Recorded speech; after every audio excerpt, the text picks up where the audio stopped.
የኢትዮጵያዊ ወጣት ስንፈተ ፖለቲካ ምስጢርና የጠቅላይ ሚኒስትሩ ስትራቴጂ በመቶ ሚሊዮን የሚቆጠር ህዝብ በሚመራው መንግስት ላይ በርካታ ቅሬታ፣ ቁጣና ብሶት እያለበት ለምን ጥቂት መሪዎችን መጋፈጥና መብቱን ማስከበር ያቅተዋል? ይህ ፍርሃት ብቻ ከመሰላችሁ ፈጽሞ አይደለም። ዛሬ በፖለቲካ ሳይንስ ውስጥ አምባገነን መሪዎች ስልጣናቸውን ለማስጠበቅ የሚጠቀሙበትንና እያንዳንዳችን በቤታችን አስሮ ያስቀምጥ ሳይንሳዊ ወጥመድ አብረን እንመልከት።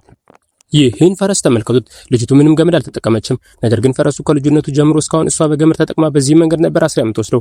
የፈረሱ አእምሮ ይህን በተደጋጋሚ ስለተለማመደው በቃ በገመድ ታስሬያለሁ የሚለውን ድርጊት አምኖ ተቀብሎታል። ይህ ታዲያ ተራ ሀሳብ ብቻ አይደለም። በፖለቲካ ሳይንስ ውስጥ አንዱ የአምባገነን መሪዎች የምርምር ዘርፍ እንጂ ይህን ጽንሰ ሀሳብ መጀመሪያ ያስተዋወቀው ማርቲን ሴሊንግማን የተባለው ሰው ሲሆን ሳይንሱ በአምባገነን መሪ ስር የሚተዳደር በመቶ ሚሊዮን የሚቆጠር ህዝብ ስርዓቱን በአንድ ጀንበር የመቀየር ትልቅ እና የሚቻል አቅም ያለው ግዙፍ ኃይል ቢሆንም በስነ ልቦና ታስሮ ስንፈተ ፖለቲካ ያጠቋል የሚለውን የሚያጠና ነው።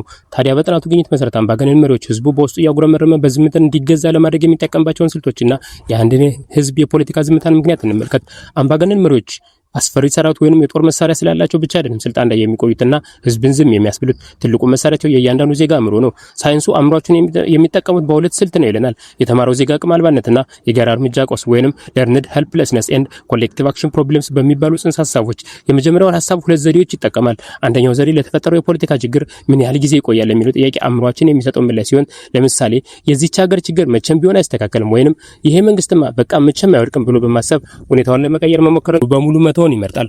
ሁለተኛው ለተፈጠረው ችግር የምንሰጠው የመንስኤ ወይንም ተጠያቂነት ምላሽ ሲሆን፣ ይህም ችግሩ የመጣው የመሪው ሳይሆን የራሴ ጥፋት ወይንም የፈጣሪ ቁጣ ነው በማለት ማሰብ። ለምሳሌ ድሃ የሆንኩት ሰነፍ ሆኜ ነው ወይንም ይህ ሁሉ ምስቅልቅል የተፈጠረው የፈጣሪ ቁጣ ነው ብሎ ማመን ሲሆን፣ ይህም ተጨቋኙ ማህበረሰብ ተቃውሞ እንዳያደርግ ብቻ ሳይሆን ጭራሽ ጭቆናው እንደተፈጠረ እውነታ አምኖ እንዲቀበለው ያደርገዋል። ሁለተኛው ስልት ኮሌክቲቭ አክሽን ፕሮብለም የተባለው ማንኩር ኦሊሰን በተባለ ፍልስፍና የተዋወቀ ሲሆን፣ በተለይ በዚህ ደግሞ አምባገነኑ መሪ ሶስት ዘዴዎችን ይጠቀማል። አንደኛው የነጻ ተጠቃሚነት ወጥመድ ሲሆን፣ ይህም እያንዳንዱ ዜጋ በውስጡ እኔ በአደባባይ ወጥቼ ብታገል የመታሰር የመደብደብና የሞት አደጋ ይገጥመኛል፣ ስለዚህ ሌሎቹ ወጥተው ቢያምፁና ስርዓቱ ቢቀየር እኔ ቤቴ ሆኜ የነጻነቱ ተጠቃሚ እሆናለሁ የሚል የብልጡ አጦጣ መሪ ሲሆን፣ ሁለተኛው ዘዴ ሎጂክ ኦፍ ኢንአክሽን ይባላል።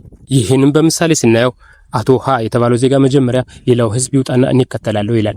አቶ ለ የተባለው ዜጋም በተመሳሳይ መጀመሪያ ወጥቼ ለምን ብቻዬን እጋፈጣለሁ፣ ሌላው ከወጣ እወጣለሁ ይላል። አቶ ሀመራ ደግሞ እኔ ብቻዬን ብታገል ምን አመጣለሁ፣ ሌላው ቢታገል እታገል ነበር፣ ስለዚህ ምንም ማድረግ አልችልም ይላል። ታዲያ ይህን ስሌት የሚያሰለው 10 ወይንም 20 ሰው አይደለም፣ መላው የሀገሪቱ ህዝብ በየቤቱ ሆኖ ያሰለዋል። የመጨረሻ ውጤቱ ታዲያ በመቶ ሚሊዮን የሚቆጠር ህዝብ በሙሉ ስርዓቱ ላይ እጅግ የበረታ ቁጣና ጥላቻ ቢኖረው አንዱ ዜጋ የሌላውን መውጣት ሲጠብቅ ማንም ሳይወጣ ይቀራል። ታዲያ አምባገነን መሪዎች እነዚህን ስልቶች መቀልበሻ ምን ዘዴ ይጠቀማሉ? አንደኛ መጀመሪያ ትግል ድምጽ የሚያሰማውን ሰው ቅጣት አሰቃቂና ከባድ በማድረግ ቀሪው ህዝብ እንዲፈራና ይበልጥ ዝም እንዲል በማድረግ። ሁለተኛ ትግል ለውጥ የሚያመጣው ሰዎች እርስ በርስ ሲተማመኑ ሲሆን፣ ይህን ለመስበር መንግስት በካድሬዎች፣ በሰላዮች፣ በሐሰተኛ ወሬ ማህበረሰቡን በዘር በሃይማኖት በመከፋፈል እርስ በርሱ እንዳይተማመን በማድረግ የጋራ ጥንካሬውን በማክሰም ነው። ሶስተኛ ትግልን የሚያስተባብሩና የሚመሩ የጎሳና የሃይማኖት መሪዎችን ለይቶ በማሰር ወይም በመግደል ህዝቡን ያለ ትግል መሪ እንዲበተን ማድረግ ነው።